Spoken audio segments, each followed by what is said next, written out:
നമസ്കാരം. എന്റെ പേര് വിഷ്ണു. ഞാൻ തേവലക്കരയിലെ ലോകരക്ഷാ ഹോസ്പിറ്റലിലെ കാഷ്വാലിറ്റി മെഡിക്കൽ ഓഫീസറാണ്. ഞാൻ ഇന്ന് ഇവിടെ സംസാരിക്കാൻ പോകുന്നത് CPR കുറിച്ചുള്ള ചെറിയൊരു ടോപ്പിക്കാണ്. CPR എന്ന് വെച്ചാൽ കാർഡിയോ പൾമണറി റിസസിറ്റേഷൻ എന്നാണ് പറയുന്നത് കേട്ടോ. ഒരു ഹൃദയാഘാതം വന്നതിന് ശേഷം ഒരാൾ മയങ്ങി വീഴുവാണെന്നുണ്ടെങ്കിൽ ആദ്യം നമ്മൾ ചെയ്യേണ്ടത് പൾസ് നോക്കുകയാണ്. പൾസ് നോക്കേണ്ടത് എവിടെയാണ്? കാരോട്ടിഡ് ആർട്ടറീസിലാണ്. 2 or 3 വിരൽ വെച്ചിട്ട് നമ്മുടെ ആഡംസ് ആപ്പിളിന്റെ 2 സെന്റിമീറ്റർ അപ്പുറത്തേക്ക് വെച്ച് നോക്കുമ്പോഴത്തേക്കും നമുക്ക് ആ ഒരു പൾസ് ഫീൽ ചെയ്യണം. എല്ലാവരും ഈ പൾസ് ഫീൽ ചെയ്ത് പഠിച്ചേ പറ്റത്തുള്ളൂ. പൾസ് നോക്കിയിട്ട് കിട്ടിയില്ല എന്നുണ്ടെങ്കിൽ CPR തുടങ്ങിയേ പറ്റത്തുള്ളൂ. CPR ചെയ്യേണ്ടത് എങ്ങനെയാണ്? കൈ രണ്ടും കൂപ്പി വെച്ച് ഹീൽ ഓഫ് ആ ഹാൻഡ് 2 നിപ്പിൾസിന്റെ നടുവശത്തായിട്ട് വെച്ച് നന്നായിട്ട് അമർത്തണം. ഏകദേശം 5 സെന്റിമീറ്റർ താഴണം. റേഷ്യോ ഉണ്ട്. ഇതിന് റേഷ്യോ വരുന്നത് 30:2 ആണ് എന്ന് വെച്ച് കഴിഞ്ഞാൽ 30 കംപ്രഷൻസ് കൊടുത്തതിന് ശേഷം 2 ബ്രെത്ത് കൊടുക്കണം. മൗത്ത് ടു മൗത്ത് ബ്രെത്ത് ആണ്. മൗത്ത് ടു മൗത്ത് ബ്രെത്ത് കൊടുക്കാൻ ബുദ്ധിമുട്ടുള്ളവർ പോക്കറ്റ് മാസ്ക് ഉണ്ടെങ്കിൽ അത് ഉപയോഗിക്കാം.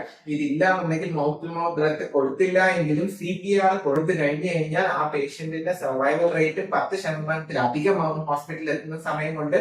ഹൃദയാഘാതം കൊണ്ടോ ശ്വാസമുട്ടൽ കൊണ്ടോ ഒരാൾ മയങ്ങി വീഴുവാണെന്നുണ്ടെങ്കിൽ നമ്മൾ ആദ്യം തന്നെ പൾസ് ചെക്ക് ചെയ്യുക. ഉടനടി പൾസ് ഇല്ലാന്ന് കണ്ട ഉടനെ CPR സ്റ്റാർട്ട് ചെയ്യുക. CPR സ്റ്റാർട്ട് ചെയ്തതിനു ശേഷം എത്രയും വേഗം അദ്ദേഹത്തിനെ ഹോസ്പിറ്റലിലേക്ക് എത്തിക്കുക. ഇങ്ങനെ ഒരു പേഷ്യന്റ് ഹോസ്പിറ്റലിൽ എത്തിക്കഴിഞ്ഞാൽ പേഷ്യന്റിന്റെ സർവൈവൽ റേറ്റ് നമുക്ക് ഏകദേശം 10%-ലധികമാണ്. ഒരു ചെറിയ അവയർനെസ് തരാൻ വേണ്ടിയിട്ടാണ് ഞാൻ ഈ വീഡിയോ ചെയ്തത്. എന്താന്ന് വെച്ച് കഴിഞ്ഞാൽ നമുക്ക് നമ്മുടെ കുടുംബത്തിൽ തന്നെ ഇഷ്ടംപോലെ ആൾക്കാർ മയങ്ങി വീഴാറുണ്ട്. മയങ്ങി വീഴുമ്പോഴത്തേക്ക് നമ്മൾ എന്താണ് ചെയ്യേണ്ടത്? ആദ്യം തന്നെ നമ്മൾ നോക്കണം.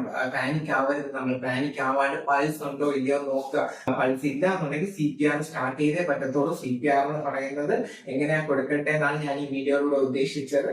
നമ്മള് ഹീൽ ഓഫ് ആ ഹാൻഡ് വെച്ചാണ് കൊടുക്കേണ്ടത്. 2 കൈ ഇന്റർലോക്ക് ചെയ്തതിന് ശേഷം ഹീൽ ഓഫ് ആ ഹാൻഡ് 2 നിപ്പിൾസിന്റെ നെഞ്ചിന്റെ നടുവശത്തായിട്ട് നന്നായിട്ട് കംപ്രസ് ചെയ്യണം. ഏകദേശം 5 സെന്റിമീറ്ററോളം കംപ്രസ് ചെയ്തേ പറ്റൂ. CPR എന്ന ടോപ്പിക്കാണ് ഞാൻ ഉദ്ദേശിച്ചത്. എല്ലാവരും ഗൂഗിളിൽ സെർച്ച് ചെയ്ത് ഇത് അത്യാവശ്യമായിട്ട് പഠിച്ചു വെച്ചേക്കേണ്ട ഒരു പ്രവർത്തനമാണ്.